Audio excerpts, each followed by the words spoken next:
Okay, folks, Meta is making a credible return to the open weight scene with Muse Glimmer. This is a 30 billion local agent model that runs on one GPU. Now, it won't beat frontier APIs on raw IQ, but it directly attacks the cheap execution tier that most builders would actually pay for. So for anyone running agents, this is the key. You don't need Glimmer to be state of the art. You just need it to be good enough for the bulk of your tool calls, retries, and structured outputs. Because if it can replace your current cheap API tier on cost per completed task, then it becomes infrastructure you own. And this is really a value prop that we're starting to appreciate more and more now for local AI. You know, if you've been watching us from the start, you know that this channel has never been a big fan of local AI. But man, I think Muse Glimmer, this is definitely a very nice setup that you can have running on your local machine. So we're going to take a look at the specs, and then I'll give you guys some of our thoughts on how we're going to be using Muse Glimmer as part of our workflow. All right, so Muse Glimmer, this is a 30 billion open weight multimodal agent model distilled from Muse Spark 1.2, designed to run on a single consumer GPU with day one support across all the usual local runtimes. And from an agent perspective, I think three things definitely matter here. First, it's distilled from a closed frontier teacher, Spark 1.2. It's definitely not as competitive as the smart ones like Fable, GPT 5.6 Sol, but it definitely inherits a lot of that model's judgment, but in a size you can actually run. And Spark 1.2 is not all that bad. It definitely does its job. And number two, I think it's explicitly tuned for multi-turn tool-heavy workflows and failure recovery, not just chat. And third, it ships with integrations for Llama, Ollama, vLLM, so you can drop it into your existing harness like Hermes, OpenClaw.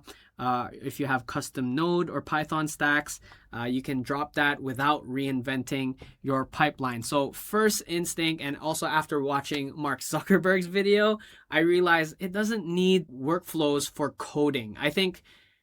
I agree with what Mark Zuckerberg said, that every computer should also have an AI so that you don't have to debug or do some troubleshooting on your own. So the first thought that I have was Muse Glimmer would definitely play a very good role as tech support for my PC, right?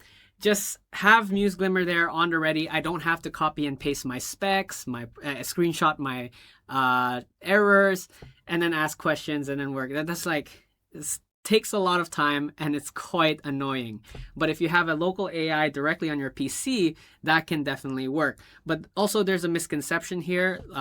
Local models are still, they're a brain in a jar. It runs on your PC, but it can't see your PC. It has no access to your files, screen, GPU info, running programs, or anything else. The only thing it ever knows is the text in the chat window plus what it learned during the training. But there are two realistic paths that you can go about having Muse Glimmer basically be the tech support of your PC or your MacBook, whatever local machine you're using. You can use LM Studio's MCP support. So recent LM Studio versions let you attach MCP tool servers like file access, shell, to a chat window, and that's the in-app way to give it hands.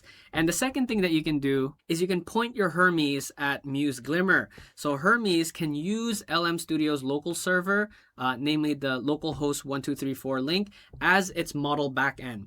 And then Glimmer gets Hermes' full tool set like terminal, files, browser, and this is the always-on local agent setup that we have been describing, and a lot of people have been describing as basically the tech support, the AI playing the tech support for your local machine. So we're gonna definitely try this. It is 18 gig file for Muse Glimmer.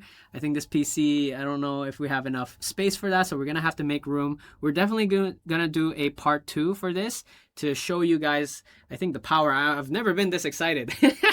If it was 3 months ago, you'd ask me stuff about local AI, I'd be like, man, just stick to cloud, right? But hey, local setups, they're actually, quite good. It's actually really good. They achieve a lot of things that cloud cannot really do, or at least very inconvenient to do. I'm so annoyed with having to SSH tunnel or reverse proxy all the time.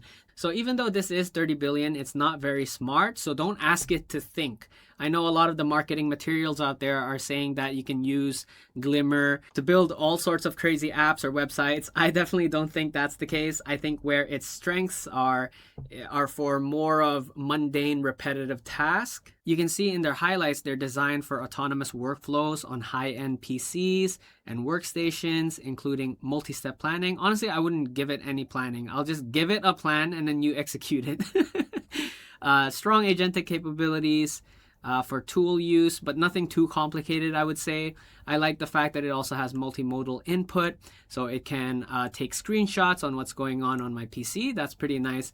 Controllable reasoning. I like how they say it's controllable, all right? It's not game-changing and all that. It's 30 billion parameters, guys. Remember that. But it's able to support configurable reasoning strength, so don't ask it too crazy questions. Make it so that it is a very effective medium, I would say. If you have really high-level problems that your PC is encountering, then maybe Muse Glimmer would be a very good communicator for that. So you can effectively use Muse Glimmer to talk to your cloud AI using the same SSH trick. Now, lastly, there are skeptics about Muse Glimmer. I think the reception on X is kind of 50-50 because of their track record with open weight. It's kind of mixed, right? Llama 4's reception was underwhelming enough that Meta, when closed in the first place, it wasn't that good, right?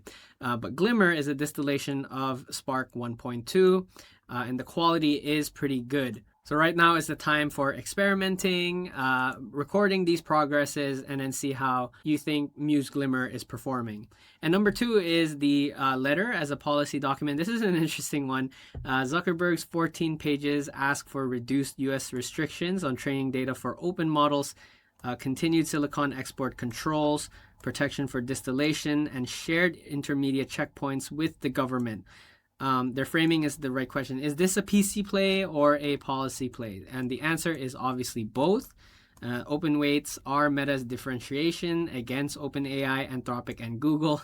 If you can't beat them on intelligence, beat them on accessibility, I guess. And number 3 is how would Muse Glimmer compare to the other top open models, right? For the Chinese labs, we have Kimi, DeepSeek, Qwen, and they've just been so impressive. And you can run them on local, and they're a lot more powerful. But of course, I'd say the advantage here of Meta is definitely the amount of resources your PC would consume. It's 30 billion, so it's quite light. So you won't have to hear the noise coming from your computer that loudly as you would the other bigger models. So we're definitely going to do a part 2 for this. We're going to try experimenting using Muse Glimmer, pointed at Hermes, and then essentially become the tech support for this PC. So if you want to check that out, leave a like for this video, subscribe to the channel, follow for more updates, guides, and news. My name is Ron, shining out.